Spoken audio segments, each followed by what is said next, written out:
Hello everybody and welcome back to OMB Reviews. I am the critic who is a cynic. Hope you're doing well, and today on this Monday morning we'll be talking about the news that Constantine from 2005 with Keanu Reeves is apparently getting a sequel. This has officially been announced. It is not only going to be bringing Keanu Reeves back, but also the same director, Francis Lawrence, and also one of the prime producers of that original movie. However, there are of course some more recent events of this producer, especially interactions with Bad Robot and JJ Abrams, that make me a little bit skeptical about this movie and whether or not it'll be any good or worth seeing. However, I will say having Keanu Reeves coming back and also having the same director coming back, I think are good signs initially, but I'm going to hold my breath on this one since JJ Abrams is listed as one of the producers of the film, and we all know that when JJ Abrams is involved, it's usually at least a mixed bag, and I think that's putting it very, very politely. So before we go any further, though, please make sure you smash that like button, lab that fire button if you're watching over on Odyssey, and also smash the rumble button if you're watching over there. It really does mean a lot. Make sure you're subscribed to the channel with the bell notification. That way you know every time a new video or live stream goes live on the channel. I can never, for some reason, get through saying that line. It's hard to say those words altogether. Words, difficult sometimes. But anyway, as it has here from Bounding Into Comics, our good friends over at Bounding Into Comics from JB Gustin, we have Constantine's sequel with Keanu Reeves and director Francis Lawrence officially announced by Warner Brothers. Now, Warner Brothers, of course, has been in a lot of trouble recently because they put out a bunch of movies with incredibly bloated budgets and have not really made that much money in return on said investments. In fact, they ended up being one of the biggest losers at the box office the last couple of years now. That all being said, it looks like they are trying to revamp things just a little bit. New leadership, of course, trying to kind of right the ship, as it were. One of those decisions to try to right the ship included the cancellation of a film that was already done filming, that was in the post-production process. That, of course, was the film Batgirl, which got a lot of attention, seeing that that was around a $90 million project that they had already put together. So yeah, things not looking all that great, even amongst this mix-up. But this could be a sign of good news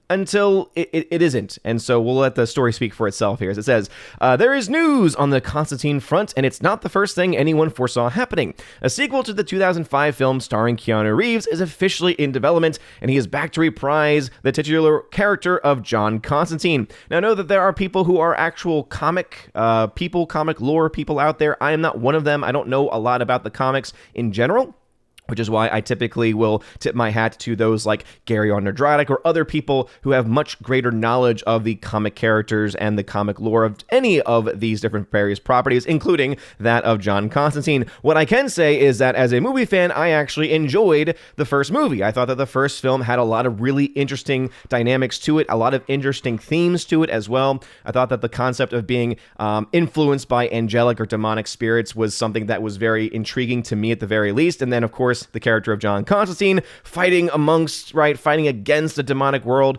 was, again, something that, especially as a Catholic, I found somewhat intriguing. And I thought that the way that it was presented and the various actors that they had as supporting characters all brought the film together into this hodgepodge of just fun entertainment. In fact, even at the box office itself, it was a pretty big success. It made, for that time, $221.5 million, meaning it made over 3 times its budget. Right, so the budget of $75 million, it made 3 times its budget, which is very impressive to say the least. And the film, therefore, made its money back and was able to make profit. Now, the film at that time had made around $75 million, which in today's numbers, probably closer to $100 million. I think that a sequel to this could absolutely get into that same territory. That, of course, could. And it's only really if the film is going to be any good.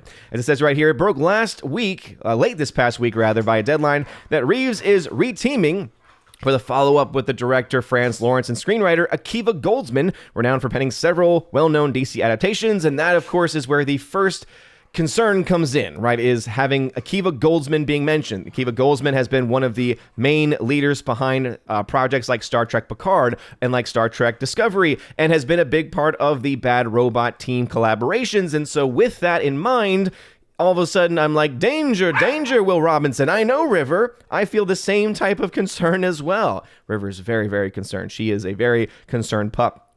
As it says there, Goldsman will co-produce through his Weed Road Pictures, interesting name there, company, along with Bad Robot Productions' JJ Abrams, as a part of his deal with Warner Brothers that gives him contractual first dibs over characters involved in the Justice League Dark line. And again, if this film is anything like the original movie, I think that this could end up being a moneymaker. However, Keanu Reeves himself is not a guarantee of success, as we saw with Matrix Resurrections, because when you have a really bad movie and a really terrible a continuation of a story that no one really wanted and asked for, and then it's bad to boot, yeah, it's going to be a massive failure if that is actually the case. Now, maybe because of Zaslav being now at the top of the food chain when it comes to Warner Brothers and their projects, maybe you could see this film. Again, the first film cost around $75 million as far as its production budget. Maybe you'll see this movie get a very similar budget, or maybe just around $100 million, whereas, old school, more modern old school, I guess you could say, before the Zaslav era, would have spent, north of $200 million or so on a budget for a film like this. Maybe, just maybe, having a lower budget potentially could end up making all the difference. It says fans have been waiting for the last 15 years, and this may be a case of Warner Discovery head David Zaslav giving them what they want. Hey, what a concept, giving the fans what they want. Though we don't know that for sure, there was chatter this year of Zaslav wanting justification for paying Abrams millions to produce nothing. I think that is a great point to bring up. Rumors held that the Bad Robot owner was working on a race-bent version of the British Sorcerer for HBO Max, which could still be in play, but after the rash of canceled projects at the streamer, Abrams' proposed series won't have a home there, says The Hollywood Reporter, and there was much rejoicing. There was speculation as well a few years ago that he was prepping for this sequel, if not a reboot, with Reeves, although we had no hint at the time of either Lawrence or Goldsman's participation. One indication a sequel was in the works crept up from the depths a while back from Peter Stormare, who played the Devil in 2005 adaptation, and posted Instagram photos from the film and teased part 2. It appears he knew something that we didn't. Interesting stuff there. Reeves took part in a 50th anniversary Comic-Con panel at home in 2020. While he didn't say a new installment was on the way, the actor expressed interest in revisiting the character. He also shared his admiration for the material. It's such a beautiful character, this humanitarian, cynic, tired, and world-weary, and tired of all the rules and morals and ethics and angels and demons, but still a part of it. He says, the first film followed the comics in most respects, although it changed the setting to Los Angeles and made most of the characters American, including John Constantine himself, canonically born in Liverpool, England. So, again, at least according to Bounding Into Comics, there weren't too many changes from the source material. I will have to take his word for it because, as I said, I am not a comics person myself, but I'm actually pretty excited for this news. Keanu Reeves coming back as Constantine. I really enjoyed the first film. I think that this film, especially with the same director and basically the same team behind it, could be a good sign. With Akiva Goldsman, again, you have kind of a mixed bag here. He was a producer on films like the first Constantine, but he also did films like Mr. and Mrs. Smith and I Am Legend and Hancock and Jonah Hex and many of the Paranormal Activity films. He also did Fringe, so he's been working with JJ Abrams for a long time now, as Fringe was one of those early projects. He was a consulting producer on that. I actually enjoyed Fringe for the most part, but more recently, he has been doing things like Star Trek Discovery, Titans, Star Trek Short Treks, Star Trek Strange New Worlds, etc., also Star Trek Picard. So all of these things together, again, with Constantine 2 being announced with him as one of the producers on the actual project, as you can see, there's reasons to be excited. There's reasons to be concerned as well. Again, Akiva Goldsman is apparently being credited as being a potential writer on this film, so we'll have to wait and see exactly what we get from it. Could be a mixed bag, could be a lot of fun. What are y'all's thoughts? Are you excited for Constantine 2? Is this a sequel that you've been waiting for? Again, I think that it's a little too late unless they do it right. It's kind of like with Top Gun Maverick, where Top Gun Maverick, you're like, okay, it's been well over 30 years since the last film.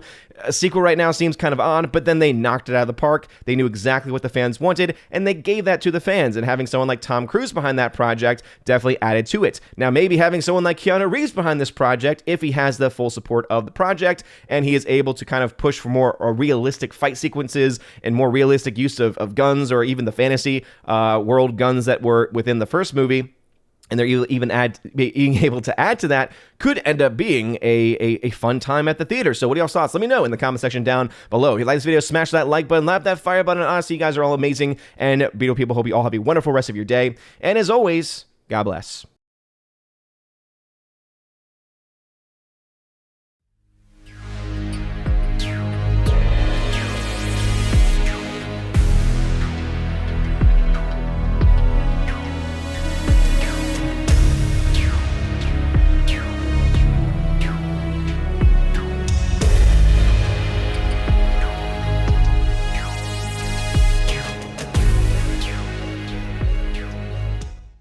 And now for a huge shout out for all of my September Patreon, Subscribestar, and Locals members. Starting off with my Patreon members, Chris from the 80s, that's his YouTube channel, Garrett Searles, Hymir Irie Hymason, Jeff Toon, Jonathan Carney, Laura, the Modern Major General Story, Orange Hat Reviews, you can also find on YouTube by the same name, Rosetta Allen, YouTube's name is Eagle Rider, Stan Andrian, and Miss Martin Muses, and that is her YouTube channel. Thank y'all very much for supporting me over on Patreon. Also, for all my Subscribestar peeps, Matt317, that's his Twitch channel name, support him there. Storm Tracker, The R, Fast Reaction, Mr. Roy, J-Ron, the Beer Guru, and the K-Man. Thank you, K-Man, as well, and you can find him at xtheboundaries.co, and thanks to all of my Subscribestar members. And lastly, to my Locals members, Locals has definitely been hopping a lot more recently. Shout out to Miss Minnesota hockey fan, how about a hockey player, UAB Mad Dog, UAB Mad Dog, Mike Jackson for the win, Brett D90, and the amazing lawyer Robert Barnes. Thank y'all for supporting me over on Locals. And an extra special shout out to newer members, Joey Horn, who is back once again, and the Empress of the Universe, Tina B. And if you want your name shouted out vocally at the end of every single live stream and video, make sure that you support me over on Patreon, Subscribestar, or Locals, and you can find out more information about it on those websites, and check out the top link in the video description below if you want to find out more about how to get that, access to podcasts that I do with John the Flickinger, and also how to be featured on the Chosen of Valhalla live stream, which I do once a month with my Chosen of Valhalla members, and it's always a lot of fun. Anyway, that's going to be it for me today. You guys all have an amazing rest of your day. Have a wonderful rest of your day. Beautiful people, and as always, God bless.